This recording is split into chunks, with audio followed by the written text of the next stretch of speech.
जय जगन्नाथ बंधुगण लीना एंड सानू ब्लॉग को आपण मानक स्वागत।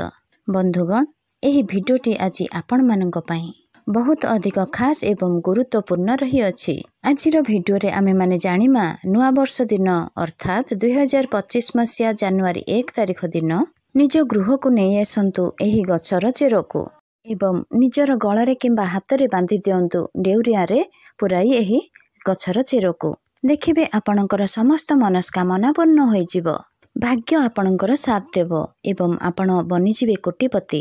आपण जेउ के क्षेत्र रे आगे जांतु आपण को सफलता ही सफलता छुईब बा सफलता अवश्य प्राप्ति हेब।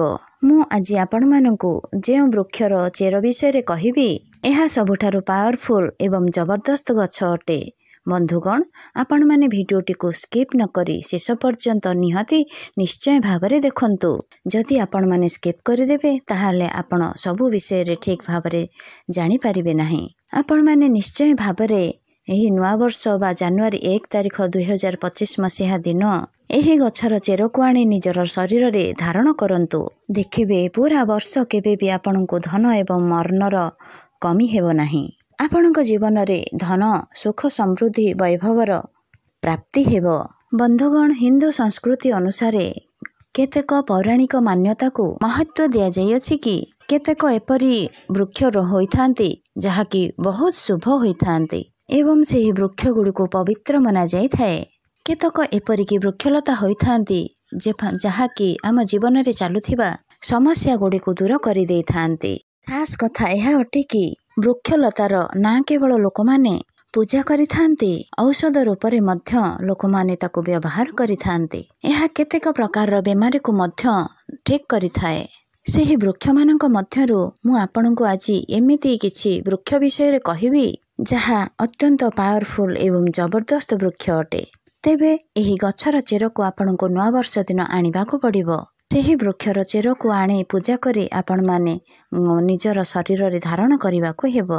जो व्यक्ति सिद्धि प्राप्ति करिबाकु चाहुछंती शुभ एवं लाभ को प्राप्त करिबाकु चाहुछंती धन धान्यर कामना थाओ समृद्धि पाइबाकु चाहुथांती आरोग्यर प्राप्ति करिबाकु चाहुछंती जदि आपण माने चाहुछंती आपणको जीवन रो दुर्भाग्य दूरेई जाऊ आपणको भल भाग्यर प्राप्ति हेउ आपणको मान सम्मान प्राप्ति हेउ तेबे आज रही भिडियोटी को शेष पर्यंत निश्चय देखंतु। तेबे आपण मानको जे मु वृक्ष विषय रे कहिबी आपण माने जे कोनोसी गोटिय वृक्षर चेर को निश्चय आनंतु आपणको अपार सफलता लाभ हेबो।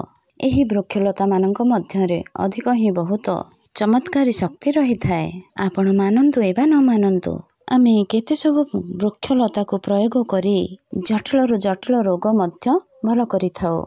मु आज आपणको जो वृक्ष विषय रे कहिबी सेही वृक्षर चेर को आपण आनी निज अंगरे परिधान करंतु।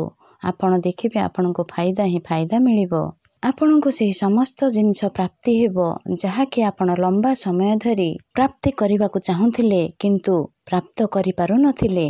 बंधुगण दामिकिया रत्न पिंधिबा बदल रे जदि आपण माने एही चेरटी को परिधान करंती तो धन प्रथमे आपण माने कौन करिवे ना ताको सेही गछर चेर को आनी शुद्ध जल रे धोई ताको आपणक ठाकुर घरे रखी ताको आग धूप दीप देई पूजा करिदेबे। एहा परे आपण चांदी किंबा तंबार ताबिज रे पुराई आपणक गलारे किंबा हाथ रे बांधी दियंतु।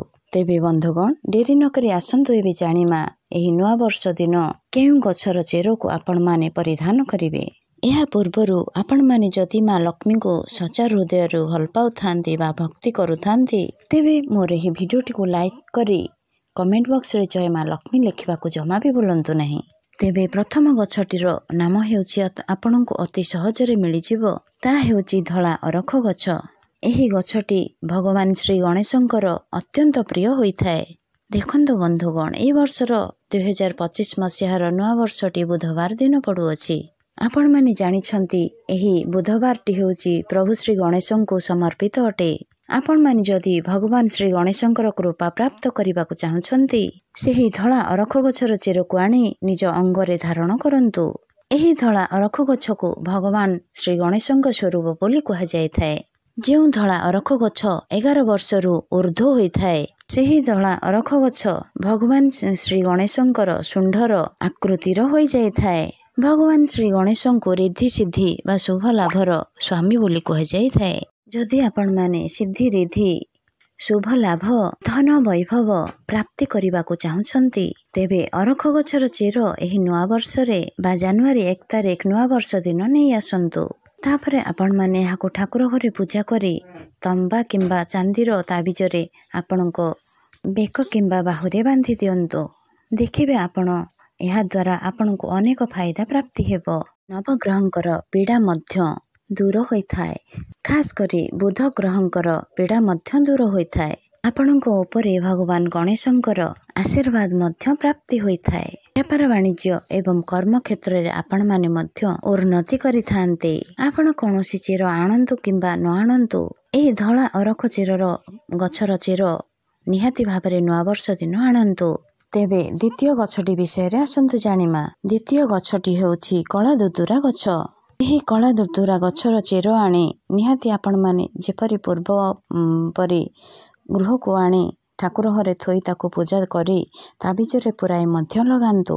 ଦେଖନ୍ତୁ ବନ୍ଧୁଗଣ, କଳା ଦୁଦୁରା ଗଛକୁ ପ୍ରଭୁ ଶ୍ରୀ ମହାଦେବଙ୍କର ସ୍ୱରୂପ ବୋଲି ମନାଯାଇଥାଏ। କଳା ଦୁଦୁରା କଳା ଭୈରବଙ୍କର ସ୍ୱରୂପ ମଧ୍ୟ ହୋଇଥାଏ। ଏହି କଳା ଦୁଦୁରା ବୃକ୍ଷରେ ଶନିଦେବ ମଧ୍ୟ ବାସ କରିଥାନ୍ତି। ମା କାଳୀ ମଧ୍ୟ କଳା ଦୁଦୁରା ଉପରେ ନିବାସ କରିଥାନ୍ତି। ଆପଣମାନେ ଦେଖିଥିବେ, ଯେବେ ଆମେ ପ୍ରଭୁ ଭୋଳାଶଙ୍କରଙ୍କର ପୂଜା କରିଥାଉ, ପ୍ରଭୁ ଶିବଶଙ୍କରଙ୍କ ଉପରେ କଳା ଦୁଦୁରା କିମ୍ବା ଯେକୌଣସି ଦୁଦୁରା ଫୁଲ, ଅରଖ ଗଛର ଫୁଲ ଏବଂ ଫଳ ଚଢ଼ା ଯାଇଥାଏ ଏବଂ ଏହି ଫୁଲକୁ ପ୍ରଭୁ ଶିବଶଙ୍କର ଗ୍ରହଣ ମଧ୍ୟ କରିଥାନ୍ତି। କୌଣସି ବ୍ୟକ୍ତି ଭକ୍ତିର ସହକାରେ ପ୍ରଭୁ ଶିବଶଙ୍କରଙ୍କ ଉପରେ କଳା ଦୁଦୁରା ଫୁଲ କିମ୍ବା ଯେକୌଣସି ଦୁଦୁରା ଫୁଲ ଏବଂ ଫଳ ଚଢ଼ା ଯାଇଥାଏ, ପ୍ରଭୁ ଶିବଶଙ୍କର ଏହାକୁ ଗ୍ରହଣ ମଧ୍ୟ କରିଥାନ୍ତି। ଯଦି କୌଣସି ବ୍ୟକ୍ତି ଭକ୍ତିର ସହକାରେ ଭଗବାନ ଶିବଶଙ୍କରଙ୍କୁ କଳା ଦୁଦୁରା ଫୁଲ ଅର୍ପଣ କରିଥାଏ, ପ୍ରଭୁ ଶିବଶଙ୍କର ତୁରନ୍ତ ହିଁ ସ୍ୱୀକାର କରି ନେଇଥାନ୍ତି। ବନ୍ଧୁଗଣ, କଳା ଦୁଦୁରା କୌଣସି ସାଧାରଣ ଗଛ ନୁହେଁ। ଏହାର ଯଦି ଆପଣମାନେ ପ୍ରୟୋଗ ଜାଣିବେ, ତାହେଲେ ଆପଣମାନେ ଆଶ୍ଚର୍ଯ୍ୟ ହୋଇଯିବେ। ତ ଆପଣ ତୁରନ୍ତ ହିଁ ନୂଆ ବର୍ଷ ଦିନ ଆଣି ଏହାକୁ ଧାରଣ କରିନେବେ। ବନସ୍ପତି ଶାସ୍ତ୍ର ଅନୁସାରେ କଳା ଦୁଦୁରାର ପ୍ରଭାବ ବହୁତ ହିଁ ଅଧିକ ରହିଥାଏ।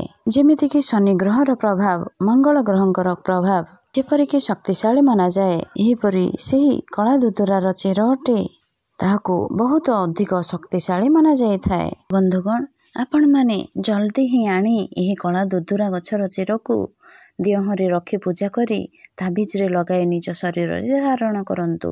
ଆପଣଙ୍କର ସମସ୍ତ ମନସ୍କାମନା ପୂର୍ଣ୍ଣ ହେବ। ଏହି କଳା ଦୁଦୁରା ଚେରକୁ ଧାରଣ କରିବା ଦ୍ୱାରା ଯଦି ଆପଣମାନଙ୍କୁ ଶନିଙ୍କର କୁପ୍ରଭାବ, ଶନିଙ୍କର 7.5 ଶନି ଦଶାରୁ ମଧ୍ୟ ଆପଣଙ୍କୁ ମୁକ୍ତି ମିଳିଥାଏ। ଏହାଦ୍ୱାରା ଆପଣଙ୍କ ଶୁକ୍ର ଗ୍ରହ ମଧ୍ୟ ମଜବୁତ ହୋଇଯାଇଥାଏ। ଯେଉଁମାନଙ୍କର ଶୁକ୍ର ଗ୍ରହ ମଜବୁତ ହୋଇଯାଇଥାଏ, ତ ସେମାନେ ଧନବାନ ଓ ଧନଶାଳୀ ହୋଇଯାଇଥାନ୍ତି। ସେମାନଙ୍କର ଜୀବନରେ କେବେ ବି ଧନ ଅର୍ଣ୍ଣର କମି ହୋଇନଥାଏ। ରାହୁ କେତୁଙ୍କର ପୀଡ଼ା ମଧ୍ୟ ଦୂର ହୋଇଯାଇଥାଏ। ଯଦି କୌଣସି ବ୍ୟକ୍ତିଙ୍କ ସ୍ୱପ୍ନରେ ସର୍ପ ଆସି ଦେଖା ଦେଉଛନ୍ତି, ଯଦି କୌଣସି ବ୍ୟକ୍ତିଙ୍କୁ ପିତୃଦୋଷ ଲାଗିଅଛି ଏବଂ ଭୂତ ପ୍ରେତଙ୍କର ଭୟ ରହୁଅଛି, ତାହେଲେ ଏହି କଳା ଦୁଦୁରା ଚେର ନିଶ୍ଚୟ ଧାରଣ କରନ୍ତୁ।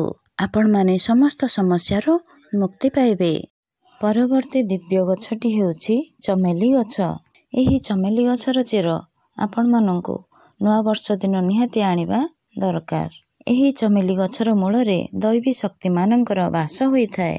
ଆପଣମାନେ ଦେଖିଥିବେ, ଏହି ଚମେଲି ଗଛର ଯେଉଁ ତେଲ ଥାଏ, ପ୍ରଭୁ ସଙ୍କଟ ମୋଚନ ହନୁମାନଙ୍କୁ ଏହି ତେଲ ସମର୍ପିତ ହୋଇଥାଏ। ଏଥିରେ ହନୁମାନ ମହାରାଜଙ୍କର ଦୈବୀ ଶକ୍ତି ରହିଥାଏ।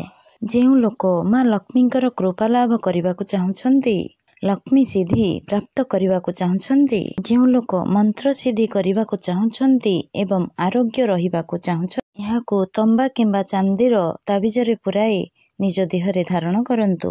ଏହା ବାନ୍ଧିବା ଦ୍ୱାରା ଆପଣମାନେ ଦେଖିବେ ଆପଣଙ୍କୁ ନିହାତି ଫାଇଦା ପ୍ରାପ୍ତି ହେବ। ଏହାଦ୍ୱାରା ଦୈବୀ ଶକ୍ତି ମଧ୍ୟ ପ୍ରାପ୍ତ ହୋଇଥାଏ। ଅଲୌକିକ ଶକ୍ତିର ଲାଭ ହୋଇଥାଏ। ପ୍ରଭୁ ସଙ୍କଟ ମୋଚନ ହନୁମାନଙ୍କର କୃପା ଲାଭ ହୋଇଥାଏ। ଆପଣ ସଦାସର୍ବଦା ନିରୋଗୀ ରହିଥାନ୍ତି। ପରବର୍ତ୍ତୀ ବୃକ୍ଷଟି ହେଉଛି ଅପମାର୍ଗ ଗଛ ବା ଅପମାରଙ୍ଗ ବୋଲି କୁହାଯାଏ। ଏହି ବୃକ୍ଷଟିକୁ ନୂଆବର୍ଷ ଦିନ ନିଶ୍ଚୟ ଘରକୁ ଆଣନ୍ତୁ ଏବଂ ଏହାର ଚେରଟିକୁ ନିଶ୍ଚୟ ଦେହରେ ଧାରଣ କରନ୍ତୁ। ଏହି ବୃକ୍ଷକୁ କେତେ ଜାଗାରେ ମଧ୍ୟ ଗୁଗୁଚିଆ ବୋଲି କୁହାଯାଏ। ଏହାକୁ ଅପମାର୍ଗ ବୋଲି କାହିଁକି କୁହାଯାଏ? ଏହି ଗଛର ଯେଉଁ ବୀଜ ହୋଇଥାଏ ଏହା ଓଲଟା ରହିଥାଏ, ସେଥିପାଇଁ ଏହି ବୃକ୍ଷକୁ ଅପମାର୍ଗ ବୋଲି କୁହାଯାଇଥାଏ। ଅର୍ଥାତ୍ ଏହା ଦୁନିଆ ଠାରୁ ଓଲଟା ଚାଲିଥାଏ। ଏହି ଅପମାର୍ଗକୁ ସନ୍ଥ ମହାତ୍ମାମାନେ ଅତ୍ୟଧିକ ପ୍ରୟୋଗ କରିଥାନ୍ତି। ଏହି ଅପମାର୍ଗର ବୀଜର କ୍ଷୀରି ବନାଇ ଖାଇଥାନ୍ତି। ଏହା ଖାଇବା ଦ୍ୱାରା 30 ଦିନ ପର୍ଯ୍ୟନ୍ତ ଭୋକ ଲାଗିନଥାଏ। ସେଥିପାଇଁ ଏହି ବୀଜର କ୍ଷୀରି ବନାଇ ସନ୍ଥ ମହାତ୍ମାମାନେ ଖାଇଥାନ୍ତି ଏବଂ ଅଧିକ ଦିନ ପର୍ଯ୍ୟନ୍ତ ବା ସମୟ ପର୍ଯ୍ୟନ୍ତ ସାଧନା କରିଥାନ୍ତି। ଏହି ଗଛ ଏହି ବୃକ୍ଷକୁ ନୂଆବର୍ଷ ଦିନ ନିଶ୍ଚୟ ଘରକୁ ଆଣନ୍ତୁ ଏବଂ ଏହାକୁ ତାବିଜରେ ପୁରାଇ ନିଶ୍ଚୟ ନିଜ ଦେହରେ ଧାରଣ କରନ୍ତୁ। ଏହି ଚେରକୁ ଧାରଣ କରିବା ମାତ୍ରେ ଏହା ଶତ୍ରୁମାନଙ୍କର ବିନାଶ କରିଥାଏ। ଗୋଟିଏ ଖାସ୍ କଥା ଅଛି, ଯେଉଁ ଲୋକ ବଶୀକରଣ ପ୍ରାପ୍ତ କରିବାକୁ ଚାହୁଁଛନ୍ତି ସମସ୍ତ ଲୋକ ତାଙ୍କୁ ଦେଖି ସମ୍ମୋହିତ ହୋଇଯାଆନ୍ତୁ, କେବଳ ତାଙ୍କର ଏହି କଥା ମାନନ୍ତୁ, ତ ଏହିଭଳି ବ୍ୟକ୍ତି ନିଶ୍ଚୟ ଏହି ଅପମାର୍ଗର ଚେରକୁ ଧାରଣ କରିବା ଉଚିତ। ଏହି ଚେରକୁ ଧାରଣ କରିବା ମାତ୍ରେ ଆଧ୍ୟାତ୍ମିକର ଉନ୍ନତି ହୋଇଥାଏ ଏବଂ ନିଜର ଭାଗ୍ୟର ତାଲା ଖୋଲି ଯାଇଥାଏ। ଆପଣ ଯେଉଁଠାକୁ ବି ଯାଆନ୍ତୁ, ଲୋକମାନେ ଆପଣଙ୍କୁ ଦେଖିକି ଆକର୍ଷିତ ହୋଇଥାନ୍ତି, ଆପଣଙ୍କ ଆଡ଼କୁ ଆକୃଷ୍ଟିତ ବା ବଶୀଭୂତ ହୋଇଥାନ୍ତି। ତ ଏହି ବୃକ୍ଷର ଚେର ଅବଶ୍ୟ ଧାରଣ କରନ୍ତୁ। ଏହି ଚେରକୁ ପିନ୍ଧିବା ମାତ୍ରେ ଯେଉଁ ନବଗ୍ରହଙ୍କର ପୀଡ଼ା ହୋଇଥାଏ ତାହା ତତ୍କାଳ ହିଁ ଦୂର ହୋଇଥାଏ। ଯେପରିକି ଶନିଦେବ ପୀଡ଼ା, ରାହୁକେତୁ ପୀଡ଼ା, ଏହି ଚେର ଧାରଣ କରିବା ଦ୍ୱାରା ସମସ୍ତ ପ୍ରକାରର ପୀଡ଼ା ଦୂର ହୋଇଥାଏ। ବନ୍ଧୁଗଣ, ମୋର ଆଜିର ଏହି ଭିଡ଼ିଓଟି ଆପଣମାନଙ୍କ ମନକୁ ଛୁଇଁଛି, ତାହେଲେ ମୋର ଚ୍ୟାନେଲଟିକୁ ଲାଇକ୍, ସେୟାର, ସବସ୍କ୍ରାଇବ୍ କରିବାକୁ ଜମା ବି ଭୁଲିବେନି। ରହୁଛି ବନ୍ଧୁଗଣ, ଜୟ ଜଗନ୍ନାଥ।